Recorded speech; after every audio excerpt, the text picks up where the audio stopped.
Welcome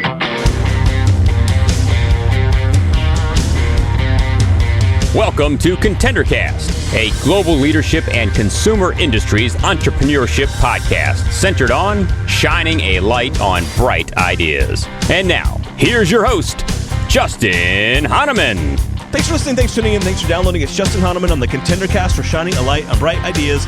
Today, a really cool new product that I need badly because I wear a lot of dress shirts and golf shirts. And what happens is when I wash them and they come out of the dryer, a lot of times the collar gets this weird angled like crease in it that I cannot get out with an iron or any other tool, and unless I take it to the dry cleaner. And so for those of you guys out there that have this problem, you're going to love the product you're hearing about today. And for those ladies that are listening, this is like a great gift idea also. So I just can't wait to dive in. So on the podcast today is Mike Sullivan. He is like the inventor and leader of Snap Collar. Mike, it's so great having you on the podcast. Justin, good to have me. Thanks. It's so great meeting you. We've been playing this one for weeks, and when I first saw your information, I mean, like when I saw the picture of it and your Kickstarter campaign, I'm like, I have that problem. I'm sure that's why you started the company. But before we get to your product and whatnot, hey, why don't you share with our audience a little bit of your background, how you even got into the space? Sure. Been an entrepreneur for some time, probably further back that I could even recall. I remember being very young, and my parents got pulled aside at day camp and said, "Hey, your son's essentially hustling candy to the other kids at the camp. Nice. You need to get him to cut it out." So that's when I pretty much found out at an early age that I've had the entrepreneurial bug. So I've done that. I was raking leaves at the age of 10. I mean, I just couldn't get enough. It's just so much fun to build your own thing. And as you know, building a brand takes a long time, a lot of care, and it's your baby. And I enjoy nothing more than doing that. That's awesome. So how did you even had you started another product company before? Like it sounds like you've always had that bug, which is awesome. Had you ever made a product like this before, or was this the first? No, this was the first. I really had, so I'd gotten back from a trip during my MBA program in Denmark, and it all talked about sustainability. And this one presentation that really stuck with me talked about how wasteful the fashion industry can be, and how it takes 700 gallons of water to make a t-shirt, and just the amount of waste and clothing people go through. It's crazy. And I was trying to think crazy.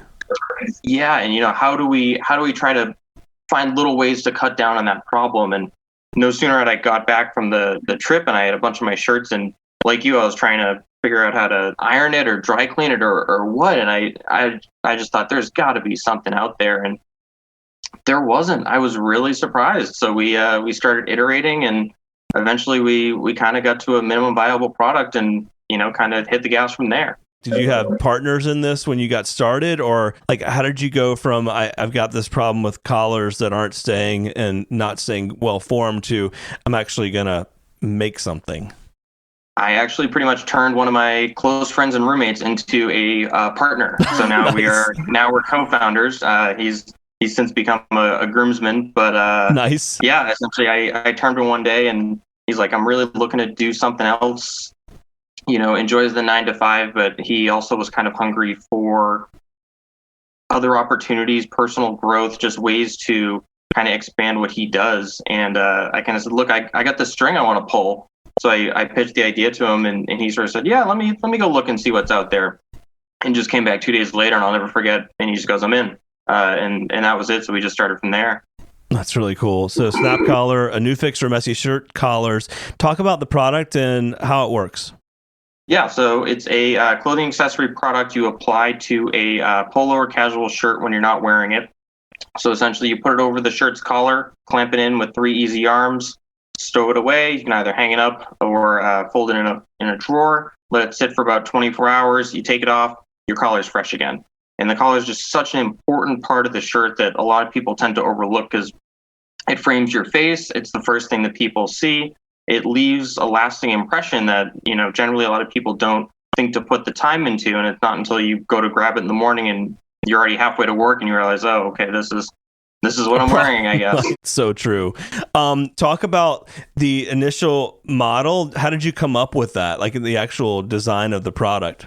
Yeah, so this was actually something that we were fortunate where I had a friend from high school who was really into 3D printing, and I had followed him on Instagram, and he was always printing really interesting stuff, listing in the Etsy store or trying to kind of find his way in the 3D world. And once we started trying to figure out where we could go, I just said, look, I got a friend, let me talk to him. And he ended up being our first developer. So we ended up working with him on some early iterations, and I cannot tell you how much of a lifesaver 3D printing was. Couldn't recommend using 3D printing enough. You can turn around quick iterations. It's very affordable. You can do prototypes for $150 pretty easily. And you can iterate very quickly and see what works and what didn't. So we were able to cycle through all sorts of iterations of prototypes and kind of hone down onto something that eventually became our final product. That's awesome. Now talk about your decision to do a Kickstarter campaign. So the project's pretty self-funded. Essentially, our 9-to-5s are paying for our night and weekend Nice. job. Yep, I get that. Yeah, pretty tough. And really it was almost a chicken egg where without having pre-established sales in a market, it was hard to go out and try to sell investors or all sorts of other folks. So we saw the Kickstarter as an opportunity almost as a pre-sale and a test. Or on one side, we can put our toe in the water and see if that market interest is really there, if this is something customers are interested in, would go for, and also as an opportunity to try to raise some funds in order to make it happen. And our friends and family turned out huge. It was absolutely amazing to see the level of support that we got. But also we had complete strangers totally bought in on this. We had folks we had reached out to who said, never heard of this product. This thing looks great. Here's hundreds of dollars, or here's I'd like to buy 10 or however many. I had friends from high school I hadn't talked to in years who reached out and said, this thing's amazing. I need 3 of them. So to kind of get that next ring out of people who saw the product, saw our video, realized the value that it could bring at a pretty affordable price, got hooked. That's amazing. Now, where are you guys now in the product development process and also getting it out to market? We are starting to create, so our product we made by injection molding. So essentially you'll take a piece, and for those who don't know on the podcast, injection molding is you take a piece of metal, slice it in half, you hollow out the shape of the product you're going to end up making, and then pistons go in and inject plastic. And once the two sides separate, it essentially kicks out the product that was made out of the shell.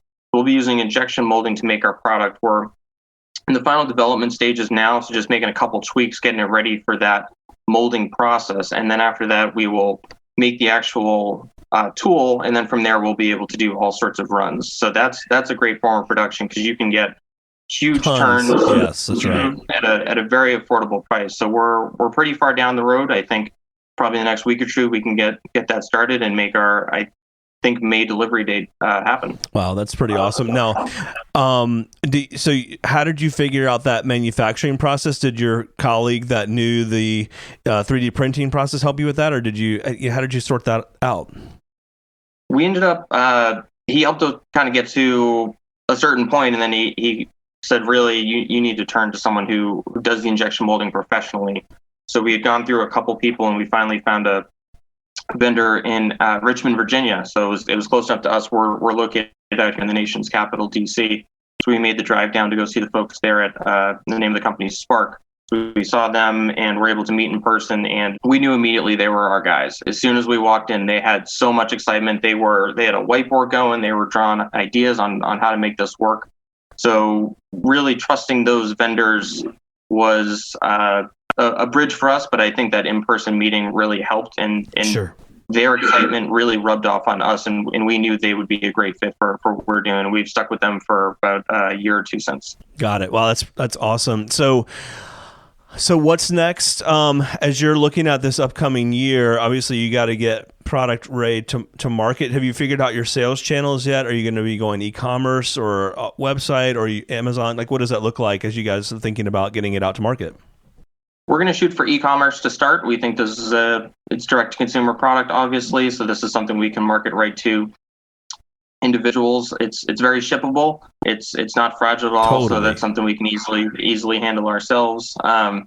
we'll go through a variety of forms of advertisement, but I think social media will be our big one, really do targeted ads. But we are sort of wading into kind of an unknown customer market where on one extreme end, you got people who really care about their clothes. They hang dry their stuff, they air it outside in the clothesline. And on the complete other end, you have people who throw everything together and turn on the dryer for 5 hours and just forget about it. So we got to kind of find that niche middle ground of people who care enough about their clothes, but maybe don't put in the necessary maintenance that others might. So we need to kind of hone our analytics there to make sure that we find the right demographic. Yeah, I think that's going to be the biggest challenge. And then, but when I saw the product, what I thought of, like it would be really good as like a Instagram ad selling. Like you could see how it would click onto a collar and it'd be easy to swipe up and buy. Like I could easily see this kind of product selling through that kind of channel.